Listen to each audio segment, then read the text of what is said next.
Hi అందరికి good and welcome. So ఇప్పుడైతే మనకి లైవ్ క్విజ్ అయితే కండక్ట్ చేస్తాం. దాని పేపర్ యొక్క ప్రతి క్వశ్చన్ కూడా ఎక్స్ప్లెయిన్ చేయండి అని అడుగుతున్నారు. సో మీకోసం అయితే ఇక్కడ పేపర్లో ఉండేటటువంటి మొత్తం అన్ని క్వశ్చన్లు కూడా నేను ఎక్స్ప్లెయిన్ చేద్దాం. సో ఇక్కడ చూస్తే ఫస్ట్ క్వశ్చన్ చూద్దాం సార్. ఎసెషన్ రీజన్ టైప్ క్వశ్చన్లో 41/75 is a non terminating repeating decimal అని చెప్పారనమాట. సో నాన్ టెర్మినేటింగ్కి టెర్మినేటింగ్కి డివైడెడ్ మనకి ఇదైతే తెలిసి ఉండాలి. ఫస్ట్ ఆఫ్ ఆల్ 41/75 మనం ఎలా రాయి చెప్పండి, 3 × 25 అని రాసి, దట్ మీన్ 3 × 5² రాయొచ్చు. సో 3 × 5² రాసిన తర్వాత ఈ 41ని 3ని సింప్లిఫై చేయడానికి ఏదైనా అవకాశం ఉందా లేదా చెక్ చేయండి. అంటే 3 చేత ఏమైనా మనం డివైడ్ చేయడానికి అవకాశం ఉందా లేదా చెక్ చేయండి. సో ఇక్కడైతే మనకి పాసిబిలిటీ లేదు కాబట్టి డినామినేటర్ అనేది 2^n × 5^m ఫామ్లో ఉంటేనే దాన్ని టెర్మినేటింగ్ అంటాం. బట్ ఇక్కడ అదనంగా మీకు ఏమొచ్చింది, 3 ఈజ్ ఎక్స్ట్రా కాబట్టి ఇది నాన్ టెర్మినేటింగ్ అని అవుతుంది. సో కాబట్టి assertion is true. And reason చూద్దాం. Let x is equal to p/x be a rational number such that the prime factorization of q is not of the form of 2^n 5^n where n m are non-negative integer, then x has a decimal expansion which is non-terminating repeating. So కరెక్ట్గా explanation అనేది ఇక్కడ ఉంది కాబట్టి right answer. అయితే ఇక్కడ మీరు చూసుకునేటప్పుడు check చేయాలి ఏంటది.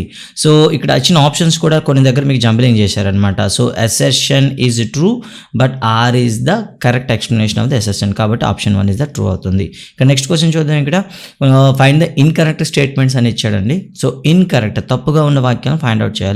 So 16/125 is a non terminating repeating decimal అన్నారు. సో 125 అనేది ఉంది డినామినేటర్లో. 125ని మనం ఎలా రాయొచ్చు, 5³ రాయొచ్చు, 2^0 రాయొచ్చు కాబట్టి first one is the false one. And చూసారా నాన్ టెర్మినేటింగ్ అన్నారు. And 220/400 is a non terminating repeating decimal అన్నారు. సో ఇది కూడా ఒకసారి చెక్ చేద్దాం. 400ని మనం ఎలా రాయొచ్చు, 2 × 2 × 2 8 × 25గా రాయొచ్చు. అంటే దట్ మీన్ 2³ × 5³ మనం అయితే 5² అయితే రాయొచ్చు కాబట్టి ఇది కూడా wrong one. And next one చూసినట్లయితే ఓకే, సో ఇక్కడ చూసినట్లయితే ఇది ఈజ్ ఏ రేషనల్ నెంబర్ అన్నారు. ఇది కూడా తప్పేనండి. సో ఇది కూడా మనకి రేషనల్ నెంబర్, ఇది కూడా ఇర్రేషనల్ నెంబర్ అనమాట. Let p be the prime number if p divides a². చూసారా, if p divides a² whereas positive integer then p divides a also. So ఇది కరెక్ట్ అండి. సో ఇది అయితే కరెక్ట్ అనమాట. p అనేది ఒక ప్రైమ్ నెంబర్ అయ్యి a² డివైడ్ చేస్తే p aని కూడా డివైడ్ చేస్తుంది అన్నారు. సో కాబట్టి అయితే ఆన్సర్ ఏమవుతుంది, first one, second one, third one 3 తప్పులే. So last one is the correct కాబట్టి మనకి B option is the right answer అవుతుంది. B option is the right answer అవుతుంది. అండ్ నెక్స్ట్ వన్ చూద్దాం. ఇక్కడైతే కీ అని ఉంది కదా, ఇది ఏం లేదు, తర్వాత ఎడిట్ చేశారు. తర్వాత చూడండి అసెషన్ చూసినట్లయితే log 10/2 log 2128 × 4203/10 is equal to ఇలా రాశారనమాట. సో ఇది కరెక్టే, ఎందుకంటే log xy is equal log x + log y గా రాస్తాం కాబట్టి. So assertion is true and correct reason కూడా కాబట్టి option is the right answer అవుతుంది. తర్వాత ప్రశ్న చూడండి. ఇదైతే మీకు 90 సెకండ్స్ ఇవ్వడం జరిగింది ఎందుకంటే ఫస్ట్ టైం ఇలాంటి ప్రాబ్లమ్ చూస్తున్నారు కాబట్టి. దీన్ని సింప్లిఫై చేస్తే log 2 × log 5 is equal log 2 × log 2 + log 5 is equal log 2 × 5 అవుతుంది కాబట్టి 10. log 10 ఈజ్ ఈక్వల్ 1 కాబట్టి సి వస్తుంది. అండ్ ఇక్కడ చూస్తే మనకి 3³ - 2³ వస్తుంది. 3³ అంటే మనకి 3² అంటే 9 అండ్ 2³ అంటే 8 కాబట్టి ఇక్కడ ఏ వస్తుంది. ఎక్కడ చూసినట్లయితే అగైన్ మనకి log 16 - log 2 అని ఉంది, అంటే 6/2 అనమాట. సో దీన్ని కానీ మనం చేస్తే 2³ వస్తుంది. సో ఫర్దర్గా 3 వస్తుంది, డి అండి. అండ్ నెక్స్ట్ వన్ చూస్తే లాగ్ చూసారు ఇక్కడ. సో 64ని మనం రాయొచ్చు, 4³ రాయొచ్చు, అంటే ఇక్కడ సో 3/3 log 4/4 వస్తుంది. ఇక్కడ కూడా మీకు 1 వస్తుంది కాబట్టి ఇక్కడ కూడా మీరు సినే రాయొచ్చు. And log 10 + log 2 log 3 2 × log 3 - log 2 అని ఇచ్చారు. దీన్ని కానీ సింప్లిఫై చేస్తే మీకు log 45 వస్తుంది కాబట్టి బి అండి. CADCB అని ఉంది. సో మిమ్మల్ని అంటే కీ తయారు చేసేటప్పుడు మీరు పర్టికులర్గా ఆలోచిస్తారా లేదనే ఉద్దేశంతో ఇవ్వడం జరిగింది, అంతేకాని మీకు రాంగ్ మెసేజ్ ఇవ్వడానికి కాదు. ఒకే ఆప్షన్ అనేది 2 సార్లు ఇచ్చారు ఏంటని రాంగ్ మెసేజ్ అయితే కాదు, జస్ట్ మీరు ఎంత లాజికల్గా ఆలోచిస్తున్నారు అనే దాన్ని టెస్ట్ చేయడానికి మాత్రమే ఉద్దేశించి ఇవ్వడమైంది. సో అనిదా దీన్ని తప్పుగా అనుకోవద్దు. ఇక తర్వాత చూద్దాం. log x is equal to log 2 log 3/2 log y is equal to log 5/2 then log 6750 log base 2 is equal అని ఇచ్చాడు. సో ఇది మీరు ఆన్సర్ చేసామనుకోండి మనకి ఏమొస్తుందంటే 1 + 3x + 3y అయితే వస్తుంది అనమాట. కాబట్టి అసెర్షన్ రాంగ్. అండ్ ఇక్కడైతే మనకి రీజన్ అయితే ట్రూ అండి. కాబట్టి assertion wrong, reason is right అండి. ఓకేనా. కాబట్టి దీని ఆన్సర్ మనం చేసామనుకోండి, చూడండి ఒకసారి, A is true but R is false, A is false but R is true అండి. సో కాబట్టి డి ఆన్సర్ అండి. ఈ తర్వాత ఎడిట్ చేయడం జరిగింది, మీరు చెక్ చేసుకుంటారు. ఓకే, తర్వాత చూద్దాం. ఇదైతే మనం డైరెక్ట్ టెక్స్ట్ బుక్లోనే క్వశ్చనే కాబట్టి డైరెక్ట్గా ఇచ్చారు. సో దీని ఆన్సర్ అయితే మీకు 1/3 వస్తుంది. కాబట్టి ఏ ఆప్షన్ అని రైట్ అని చాలామంది అనుకుంటారు. 2/6 అన్న 1/3, 4/12 అన్న 1/3. కాబట్టి option D is the correct answer అండి. అండ్ తర్వాత చూసుకున్నట్లయితే ఈ స్టేట్మెంట్ అన్ని కూడా మీకు రైట్ అయినాయి. A and B is equal to R, A and B is equal to N, minus is equal సరిపోయిందండి. సో ఇది సబ్సెట్ అయిన ప్రతిదాన్ని కూడా 2 సెట్స్ కూడా అవుతాయని చెప్పాడు. ఇది కూడా కరెక్టే. కాబట్టి D option is the right answer అండి. 8th క్వశ్చన్ చూద్దాం. అసెషన్ ఏమి ఇచ్చాడంటే A is a set of X such that x² is equal to 4 and 3x is equal to 9. అంటే x² is equal to 4 అయితే x is equal to మనకి ఏమొస్తుంది, 2 వస్తుంది. 3x is equal to 9 వచ్చింది అనుకోండి, అంటే x is equal to మనకి ఏమొస్తుంది, 3 వస్తుందండి. బట్ అండ్ అన్నాడంటే అర్థం ఏంటంటే మనకు ఆల్రెడీ తెలిసి ఉండాలి, ఇంటర్సెక్షన్ అని అర్థం. సో 2 ఇంటర్సెక్షన్ 3 అండి. ఇక్కడ 2 సెట్స్ అయితే ఉన్నాయి. సో మనకి ఏమొస్తుంది, నల్ సెట్ వస్తుంది అనమాట. కాబట్టి అసెషన్ రైట్. అండ్ దానికి రీజన్ కూడా ఎక్స్ప్లెనేషన్ చూడండి, set which does not contains. కాబట్టి రెండింటి సరిపోయాయి. కానీ ఇక్కడ ఆప్షన్లో చూస్తే అసెషన్కి రీజన్ అనేది కరెక్ట్ ఎక్స్ప్లెనేషన్ అనేది మీకు బి ఆప్షన్లో ఉన్నాయి. సో బీని చెక్ చేసుకుంటారు. ఇక తర్వాత చూద్దాం. 1 2 3 4 5, B 4 5 6 2 and A minus B ఇచ్చారండి. సో ఇక్కడ మనం చేసినట్లయితే 4 5 6 7 చూస్తే 4 5 పోతే 1 2 3. So D option is the right answer అండి. ఇక్కడ మళ్ళీ సేమ్ క్వశ్చన్ అండి. ఇక్కడ ఎండ్ వచ్చిందంటే మనం ఇంటర్సెక్షన్ అనుకోవాలి. x² is equal to 5, దాని x is equal to మనకి ఏమవుతుంది, సో 5 కానీ -5 అవుతుంది. And 6x is equal to 13 అంటే x is equal to మనకి ఏమొస్తుంది చెప్పండి, 3/2 వస్తుంది. ఓకేనా, సారీ 5/2 వస్తుంది, ప్లస్ 5/2 వస్తుంది. సో ఇలా అయితే ఇంటర్సెక్షన్లో ఏమీ లేవు కాబట్టి again we will get null set. కాబట్టి D answer is the right answer అండి. అండ్ ఇక్కడ చూడండి ఒకసారి, and even natural number and odd natural number. So A union B చేస్తే మొత్తం కలపమనుకోండి, మనకేమొస్తుంది, న్యాచురల్ నెంబర్స్ వస్తాయి. ఇక తర్వాత మనం చూద్దాం. ఇక్కడ if A is the set of all positive integers and B is the set of all negative integers, then A union B. So negative numbers ఉన్నాయి and positive numbers ఉన్నాయండి. సో అన్నీ ఉన్నాయి కాబట్టి ఏమవుతాయి, మనకి ఇంటిజర్స్ అవుతాయి. కానీ ఇక్కడ మర్చిపోయాము ఒకటి, మధ్యలో 0 లేదు. కాబట్టి 0 తీసేసి మేము చెప్పాలి, the set of all integers excluding 0. కాబట్టి option B is the right answer అవుతుంది. 0 అక్కడ ఉండదు కాబట్టి. అండ్ నెక్స్ట్ 13 చూద్దాం. డైరెక్ట్ ఫార్ములా అండి ఇది. సో ఇక్కడ మైనస్ పెట్టి యూనియన్ పెట్టామంటే ఇంటర్సెక్షన్ రావాలి. So B answer right answer అవుతుంది. తర్వాత చూడండి, ఇక్కడ ఇన్ ఏ క్లాస్ రూమ్, ఇది కొంచెం లాజికల్ క్వశ్చన్ ఇచ్చారండి. In a class room 50 students, 10 did not obtain maths. So ఇక్కడ చూడండి, 2 తీసుకుందాం. 15 did not opt the science, 2 did not opt either. 2 తీసుకురా అంటే వీడు బయట ఉన్నాడండి. సో ఇక్కడ 10 మెంబర్స్ మ్యాథ్స్ తీసుకోలేదంటే అందులో ఈ 2 కూడా అందులో ఉంటారు కదా, అలా అనుకుంటే వీళ్ళు 8 మంది.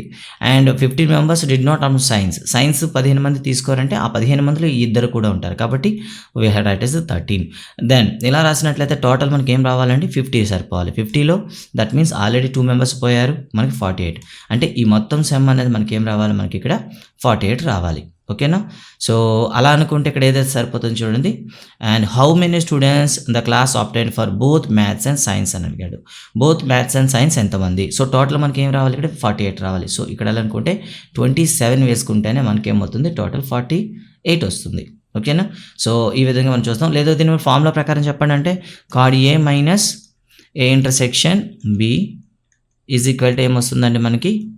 అండ్ ఇక్కడ 2 మెంబర్స్ ఏవి తీసుకోలేదు కాబట్టి మీరు 48 అనేది మర్చిపోవద్దు, 2 మెంబర్స్ని రిమూవ్ చేయాలి కాబట్టి దట్ ఈస్ 8. అండ్ అదేవిధంగా card B minus A intersection B. Okay, card A intersection B is equal to ఏమొస్తుంది, 15 మెంబర్స్లో వాళ్ళు ఉంటారు కాబట్టి 13 మెంబర్స్ అండి. సో ఇలా అనుకుంటే మనకున్న ఫార్ములా ప్రకారం ఏమవుతుంది, number of A plus number of B. So సరిపోతుంది. సో ఇలా సరిపోతుంది. అండ్ ఇంకో విషయం ఏంటంటే ప్లస్ వీళ్ళకి మనం ఏం చేయాలి, 2 సార్లు రిమూవ్ చేసాం కాబట్టి సో 1 సార్ మనం యాడ్ చేయాల్సి ఉంటుంది. ఓకేనా. సో గుర్తుపెట్టుకోండి. సో మనకున్న ఫార్ములా ప్రకారం అయితే మనం ఏం చేయాలి, 1 టైం మనం రిమూవ్ చేయాలి. బట్ ఇక్కడ 2 టైమ్స్ అనేది రిమూవ్ చేస్తున్నాం, చూస్తున్నారు కదా. కాబట్టి మనం ఏం చేయాలి, ఒకసారి యాడ్ చేయాలి. దట్ మీన్స్ ఇక్కడ 48 is equal to 8 plus 13 plus X అనుకుంటే దాని ఎక్స్ ఈజ్ ఈక్వల్ మనకి 48 మైనస్ 21 దట్ ఈజ్ ఈక్వల్ 27 అండి. సో ఇలా అయినా మీరు చేయొచ్చు అనమాట. ఓకే, నెక్స్ట్ వన్ ఇక్కడ చూడండి, X such that X is a square of an integer and X is less than 100 అన్నారు. సో ఇలా అనుకుంటే ఇంటిజర్ అన్నాడండి, ఇంటిజర్ అన్నప్పుడు 0 కూడా మీరు యాడ్ చేసుకోవాలి. సో కాబట్టి ఇదైతే మీకు సరిపోతుంది. And next one, the 4th క్వాడ్రంట్లో ఉండేటటువంటి సెట్ ఏమవుతాయని చెప్పాడు. 4th క్వాడ్రంట్లో ఎక్స్ అనేది అబౌవ్ 0 ఉంటుంది, వై అనేది లెస్ దెన్ 0 ఉంటుంది. సో ఇలా మీ పేరు చూసుకోండి. ఇలా చూసుకుంటే మీకు సిలో కనిపిస్తుంది. అండ్ నెక్స్ట్ వన్ చూద్దాం. ఇక్కడ ఒక సెట్ అయితే which of the following is the null set అన్నాడండి. ఇందులో నల్ సెట్ ఏదని అడిగాడు, ఒకసారి బాగా పరిశీలించండి.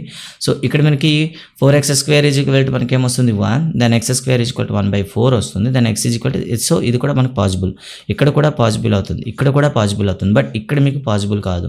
సో r అనేది మనకి ఏమవుతుంది రియల్ నెంబర్ అవ్వాలి, అండ్ x² అనేది ఏమవ్వాలి లెస్ దాన్ 0 అన్నాడు. That means we have to take x² -1, then x √1, it is imaginary, that means not belongs to real numbers. That means ఇక్కడ నల్ సెట్ ఏదంటే ఇక్కడ ఆప్షన్ డి అవుతుందండి.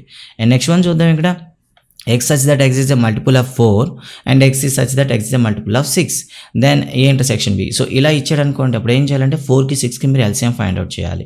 So 4కి 6కి మీరు LCM ఫైండ్ అవుట్ చేశారనుకోండి, అప్పుడైతే మీకు వస్తుంది అన్నమాట 12 వచ్చింది. అంటే వచ్చే ఎలిమెంట్ అనేది కూడా మనకి ఏమవుతుంది 12 యొక్క మల్టిపుల్ అవుతుందండి, ఆప్షన్ సి.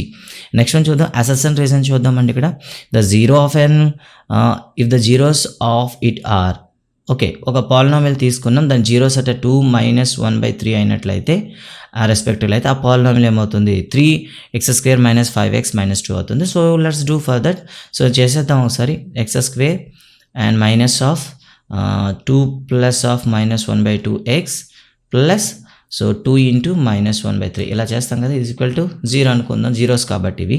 సో దాని మీన్ x², సో ఇక్కడ 3 కాబట్టి మనం చేస్తే మా ఎల్సిఎం ఫైండ్ అవుట్ చేస్తాం, మనకి ఏమొస్తుంది 6 - 1/3, ఓకే, దిస్ ఈజ్ మైనస్ వస్తుంది, మైనస్ x ప్లస్ ఇక్కడ మల్టిప్లై చేస్తే -2/3 వస్తుంది, that is equal to 0.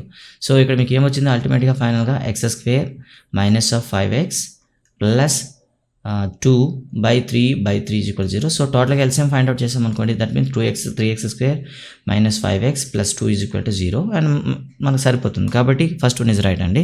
And second one కూడా ఇక్కడ ఏమి ఇచ్చారంటే కరెక్ట్ స్టేట్మెంట్ ఇచ్చాడు, కాబట్టి association right and correct explanation కూడా ఇచ్చాడు అనుకుంటే option A is the correct answer.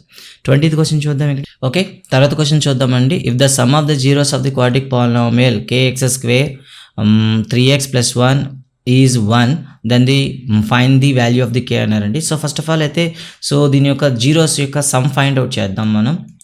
Some find out చేస్తే మనకి -b/a అవుతుంది, దట్ మైనస్ 0 = 1 అన్నారు కదా, అలా అనుకుంటే -3/k = 1, దెన్ k = 3 వస్తుంది. సో అలా అయితే మీకు D option is the correct answer అవుతుంది. The zeros of the quadratic polynomial x² + 3x + k is 2, and then the value of the k చూసారా 1 0 అనేది 2 ఇచ్చాడు, and we have to find the other 0. So అప్పుడు ఏమవుతుంది చెప్పండి. So దీన్ని అయితే మనం k అంటే k వాల్యూ ఫైండ్ అవుట్ చేయమన్నాడు కాబట్టి x ప్లేస్లో 2 వేసేయండి మీరు డైరెక్ట్గా. 3/2 + k = 0. సో అలా అయితే 4 + 6 + k = 0, దెన్ k = -10 వస్తుంది. దట్ ఈస్ బి ఆప్షన్ అవుతుంది. అండ్ తర్వాత ఈ క్వశ్చన్ అయితే చాలామంది కన్ఫ్యూజ్ అయ్యి ఉంటారు. సో దీని యొక్క జీరోస్ ఇచ్చేసారండి 2 and -3. ఫస్ట్ ఆఫ్ ఆల్ ఏం చేస్తారంటే so x², so first of all x ప్లేస్లో 2 వేసుకుందాం, 2² + a + 1 of a 2 + b = 0. ఇలా మనం చేస్తే 4 + 2a + 2 + b = 0. అలా అనుకుంటే 2a + b = -6 వస్తుంది ఒకటి. అండ్ సెకండ్ వన్ -3 వేసుకున్నట్లయితే సో -3 ఒకసారి చూద్దాం. సో -3 వేస్తే -3² + a + 1 of -3 + b = 0 అవుతుంది. సో ఇలా అయితే 9 - 3a - 3 + b = 0. అలా అనుకుంటే మనకి -3a + b సో 6 వస్తుంది, ఇటువైపు అయితే -6 అవుతుంది అనమాట. ఇలా అనుకుంటే సో ఫస్ట్ వన్ నుండి ఓకే, ఫస్ట్ దాని నుండి సెకండ్ వన్ తీసేద్దాం. తీసేసినట్లయితే ఏమొస్తుందో చూద్దాం. దట్ మీన్స్ ఇక్కడ -3a + b -6 మైనస్ చేస్తున్నాం కాబట్టి ఇక్కడ ప్లస్ అవుతాయి, అండ్ ఇక్కడ మైనస్ అవుతుంది, ఇక్కడ మీకు ప్లస్ అవుతుంది. ఇలా చేస్తే బీబీ క్యాన్సిల్ అయితే మీకు 5a = 0. దెన్ ఓకే, ఇప్పుడు తర్వాత ప్రశ్న చూద్దాం ఒకసారి. ఈ ప్రశ్నలో మీకు ఏం చేశారంటే if one of the zero is a cubic polynomial x³ + ax² + bx + c is -1, then the product of the other 2 zeros అని అడిగాడు. సో ఫస్ట్ ఆఫ్ ఆల్ దీన్ని మీరు ఏం చేస్తారంటే జీరోస్ సమ్ని అదేవిధంగా జీరోస్ ప్రొడక్ట్ని మీరు ఏం చేయాలంటే సపరేట్ చేయాలి. సో మనకి ఆల్ఫా + బీటా + గామా ఏమవుతుంది -a/1 అవుతుంది. సో అందులో ఒక జీరో అనేది -1 ఇచ్చాడు కాబట్టి మనం గామాని ఏం చేసుకున్నామంటే -1గా రాసుకుందాం. దట్ ఈజ్ ఈక్వల్ టు ఇక్కడ -1 అవుతుంది కదా. దెన్ ఆల్ఫా + బీటా మనకి ఏమవుతుంది, ఈ 1 అటువైపు తీసుకెళ్ళాం అనుకుంటే ప్లస్ అవుతుంది కాబట్టి ప్లస్ 1 మైనస్ ఏ అవుతుంది. సో ఇది పక్కన పెట్టండి. అండ్ నెక్స్ట్ వన్ చూద్దాం alpha plus beta. Second term తీసుకుందాం. Alpha beta plus beta gamma plus alpha gamma is equal to ఏమవుతుంది మనందరూ తెలుసు. So X coefficient by constant X square coefficient అంటాం. దట్ మీన్స్ బీ బై 1 అనమాట. So ఇక్కడ మనకి gamma ప్లస్లో -1 వేసాం అనుకోండి, alpha beta minus beta minus alpha is equal to be వస్తుందన్నమాట. సో మనకి ఇలా రావడం అయితే జరుగుతుంది. ఆల్రెడీ మనకు వీటి వాల్యూస్ అయితే మనకు తెలుసు.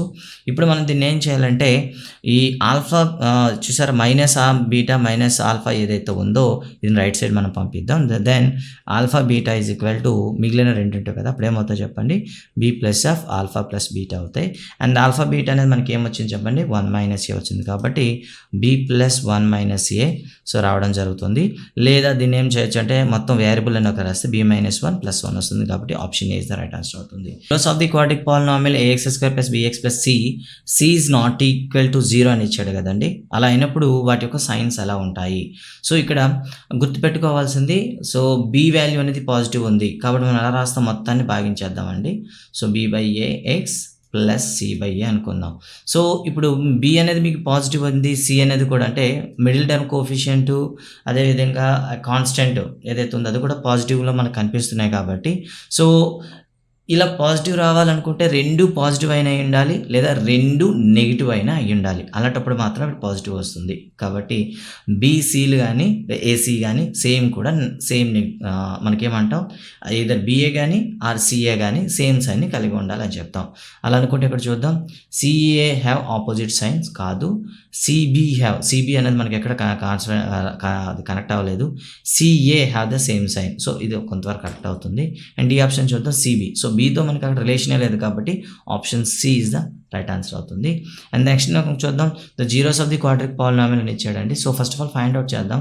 సో ఇది మీకు x-5 వస్తుంది, అదే x-10 వస్తుంది అనమాట. సో అలా అనుకుంటే x = 5 వస్తుంది, x = 10 వస్తుంది, రెండు పాజిటివ్ వస్తాయి. 1 ఇక్కడ అలా అనుకుంటే రైట్ ఆన్సర్ ఏమవుతుంది చెప్పండి, బోత్ ఆర్ పాజిటివ్ అవుతుంది. అండ్ సేమ్ క్వశ్చన్ ఇక్కడ రిపీట్ అయింది, దీన్ని తీసేసాం. One of the zeros of the quadratic polynomial of the form ax, చూడండి ఇక్కడ x² + ax + b is the negative of the other. So ఒకటి పాజిటివ్ అయితే రెండోది నెగిటివ్ అని చెప్పారు. Then which of the following is the correct. అయితే కింద వల్ల కరెక్ట్ ఏమని అడిగారు. సో ఒకటి పాజిటివ్ ఒకటి నెగిటివ్ వచ్చింది అనుకోండి, అప్పుడు ఏమొస్తుంది చెప్పండి, బి అనేది నెగిటివ్ వస్తుంది ఒకటి, ఓకేనా. అంతేకాకుండా వీటికి ఏమొస్తాయి, ఇది క్వాడ్రిక్ పాలినామియల్ కాబట్టి వీటికి ఫ్యాక్టర్స్ అనేవి ఎలా వస్తాయి, లీనియర్ ఫ్యాక్టర్స్ వస్తాయి. కాబట్టి రెండు చూడండి. So polynomial has the linear factors is right. Constant term if the polynomial will be negative. ఎందుకు ఒకటి ఐదర్ పాజిటివ్ ఇంకోటి నెగిటివ్ వచ్చింది కాబట్టి సో ఆటోమేటిక్గా మన కాన్స్టెంట్ అనేది ఏమొస్తుంది, నెగిటివ్ వాల్యూ వస్తుంది. కాబట్టి రెండు రైటే, C is the correct answer. And assertion చూద్దాం, ఆల్ఫా బీటా గామా. తర్వాత ఈ ప్రశ్న చూద్దామండి, 29th క్వశ్చన్. ఇక్కడ మీకు ఎప్పుడైనా సరే క్వాడ్రిక్ పాలినామియల్ ఇచ్చారనుకోండి, ఒక ఇరేషనల్ నెంబర్ ఉంటే ఆటోమేటిక్గా దాని పేరు అనేది ఇవ్వడం జరుగుతుంది. కాబట్టి రెండు కూడా రైట్ ఆన్సరే. సో కాబట్టి assertion is right and reason also correct. And next one చూద్దాం, f(x) అయినట్లయితే 5 - 1 అని ఇచ్చాడు అనమాట జీరోస్ అనేది. The polynomial whose zeros are ఇలా ఇచ్చేసి దాన్ని ఇవ్వడం జరిగిందనమాట. సో ఈ జీరోస్ కరెక్టా కాదా మీరు చెక్ చేయండి, చెక్ చేసిన తర్వాత చెప్తాం. సో కరెక్ట్గా చూసినట్లయితే assertion A is true but reason is false. ఎందుకంటే ఇక్కడ మనం ఒకసారి చేసామనుకోండి, జీరోస్ ఇస్ చేసుకున్నట్లయితే మీకు ఈ పాలినామియల్ అయితే రాదనమాట. సో చూసుకుంటారు. And next one, x² + 4x + 5 has 2 zeros. A quadric polynomial have at the most 2 zeros అని ఇచ్చారు. సో ఇక్కడ చూడండి ఒకసారి, ఇక్కడ x² + 4x + 5 అనేది 2 zeros ఉన్నాయని చెప్పారు. సో జీరోస్ ఫైండ్ అవుట్ చేసేటప్పుడు మనం ఫస్ట్ ఆఫ్ ఆల్ ఏం చేస్తాం, మనం అసలు జీరోస్ ఉన్నాయా లేవా అనుకుంటే డిస్క్రిమినెంట్ ఫైండ్ అవుట్ చేస్తాం కదా. b² - 4 వేసి మీరు ఫైండ్ అవుట్ చేయండి. b² means 16 - 4 × 1 × 5. సో ఇలా చూసుకుంటే మీకు 16 - 20 = -4 వచ్చింది. కాబట్టి ఇర్రేషనల్ నెంబర్స్ వస్తాయి కాబట్టి దీనికి జీరోస్ లేవు. And next A quadric polynomial can have at most 2 zeros. ఇది రీజన్ అయితే రైట్ కాబట్టి అసెషన్ తప్పు, రీజన్ ఇస్ రైట్. కాబట్టి 2 zeros ఉంటాయని చెప్పాడండి. సో 2 zeros ఉంటాయా లేదా చెక్ చేసుకోవాలి. 2 zeros ఉన్నాయా లేదా చూద్దామండి. సో ఫస్ట్ ఆఫ్ ఆల్ ఎప్పుడైనా జీరోస్ ఉన్నాయా లేదని చెప్పడానికి డిస్క్రిమినెంట్ కడతాం, దట్ ఈస్ b² - 4 వేసి ఫైండ్ అవుట్ చేయాలి.